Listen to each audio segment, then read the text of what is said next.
WANETAM, c'est West African Network on AIDS, TB and Malaria. C'est le réseau ouest-africain sur la tuberculose, le sida et le paludisme qui avait été créé en 2009. Mais avant, l'Union européenne maintenant s'était rendu compte qu'il y avait beaucoup de maladies qu'on appelait les maladies liées à la pauvreté, pour lesquelles on avait besoin d'un partenariat entre l'Europe et l'Afrique, justement pour pouvoir faire des essais cliniques, pour trouver des médicaments, des traitements, des vaccins et des moyens de diagnostic. Et ils ont lancé ce programme qu'on appelle EDCTP, c'est-à-dire European Developing Country Clinical Trial Partnership, un partenariat entre l'Europe et l'Afrique pour les essais cliniques.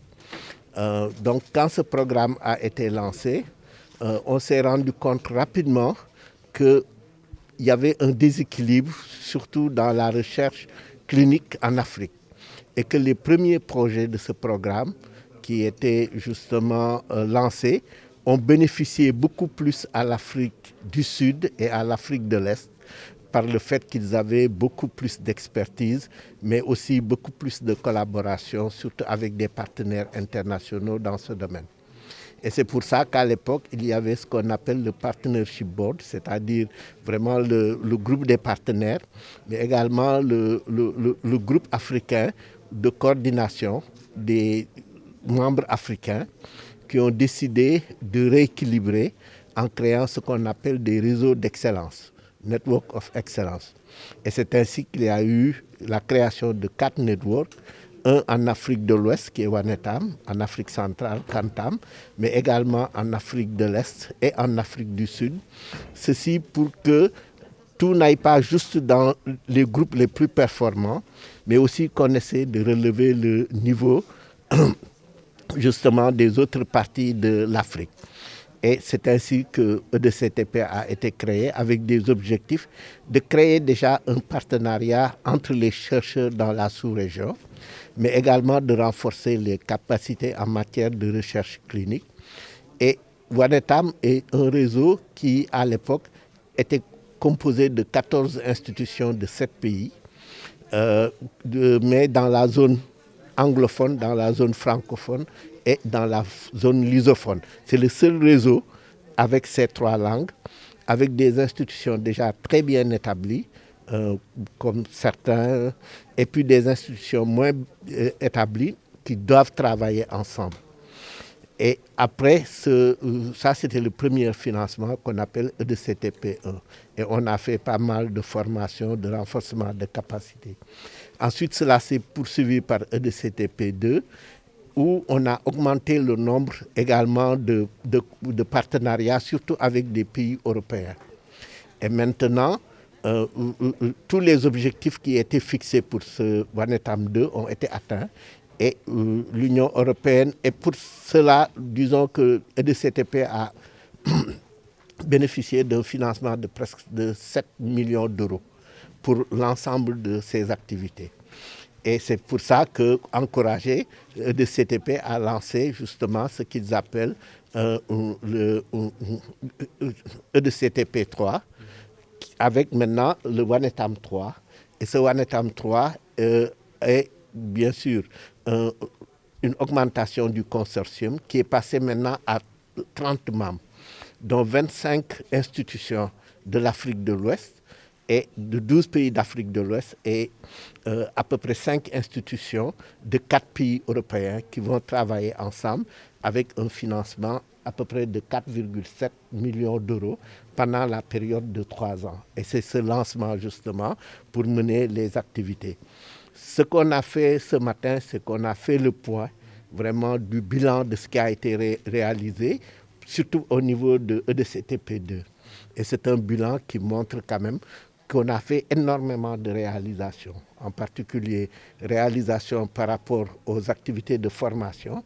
On a formé près de 538 personnes dans différents domaines, mais également pour ce qui est du partenariat, pour ce qui est des échanges, mais aussi pour ce qui est vraiment de la collaboration, surtout Sud-Sud. Donc c'est ce qui est important, c'est d'insister pour une collaboration nord-sud, mais surtout un partenariat sud-sud. Nous avons également pu faire bénéficier à certaines institutions de financement pour les renforcer. Et cela a été très utile, non seulement pour ces maladies de départ, parce qu'au départ c'était sida, paludisme et tuberculose. Ensuite on a ajouté des maladies négligées. Et puis maintenant, de plus en plus, on y a ajouté des maladies émergentes et réémergentes, comme Ebola, comme Corona, etc. Et ce qui est important, c'est que grâce à cet investissement de départ, la plupart maintenant des centres de référence en Afrique sur Covid, en tout cas d'Afrique de l'Est, sont des centres qui sont issus de ces financements. Donc voilà pourquoi c'est important. Et ce que nous voulons faire, c'est, après avoir fait le bilan, voir comment nous allons travailler sur EDCP3, en particulier surtout comment pérenniser cela. Parce qu'on a eu 3 financements, donc nous devons aussi trouver des moyens de pérenniser cela et c'est à cela que nous allons réfléchir. Et qui sont ces bailleurs? Vous avez parlé des... Non, il s'agit essentiellement de l'Union européenne au travers d'un programme qu'ils appellent EDCTP, European Developing Country Clinical Trial Partnership.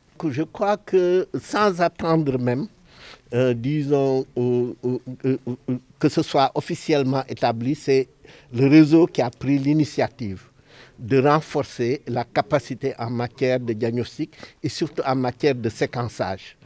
Parce que si vous vous souvenez, vous êtes venu plusieurs fois, au tout début tout se faisait ailleurs. Maintenant tout se fait localement, aussi bien pour nous que beaucoup d'autres centres dans la sous-région. Et on s'est formé, vous êtes venus à des formations, vous avez vu surtout l'équipe du MRC de Gambie, dans le cadre de Wanetam, venir former. Mais maintenant, nous sommes indépendants de par nous-mêmes. Toutes les analyses que nous faisons sont des analyses que nous faisons de nous-mêmes et ça c'est déjà important. Donc le fait d'avoir renforcé les structures, de les avoir capacité et leur donner la possibilité eux-mêmes de générer leurs informations est quelque chose de fondamental et ça nous allons le poursuivre dans le cadre de Wanetam 3. Donc je crois que c'est un aspect important pour que, au moins maintenant, vous voyez qu'il y a des informations que nous commençons à générer sans attendre même qu'elles viennent d'ailleurs. Et ça, c'est vraiment fondamental. Donc, bon, pour le cas de l'IRSF, vous le savez, nous informons régulièrement, pas plus tard que ce matin, le ministère de la Santé sur, par exemple, les différents variants que nous avons dans nos prélèvements.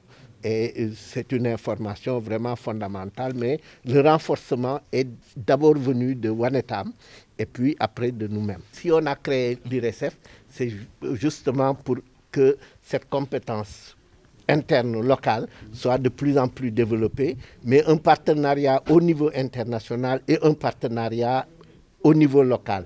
Coopération sud-sud et coopération nord-sud. Et c'est ça qui guide en tout cas la vision de l'IRSF. L'IRSF se veut être une institution qui, sur le plan scientifique, est une institution mondialement reconnue, mais avec un partenariat aussi bien au niveau international que national, que ce soit avec tous les pays du monde, qu'ils soient européens, chinois, américains ou ailleurs. Et ça, c'est la philosophie en tout cas que nous menons au niveau de l'IRSF. C'est dommage parce que le responsable de cet essai clinique est un membre de Wanetam qui n'a pas pu venir et qui justement a envoyé quelqu'un pour le représenter. Donc c'est un de nos membres qui a vraiment fait et qui a été félicité d'ailleurs ce matin, qui a été vraiment félicité pour les résultats de cet essai clinique qui sont reconnus et qui permettent les recommandations de l'OMS. Donc ça veut dire une contribution très importante de Wanetam.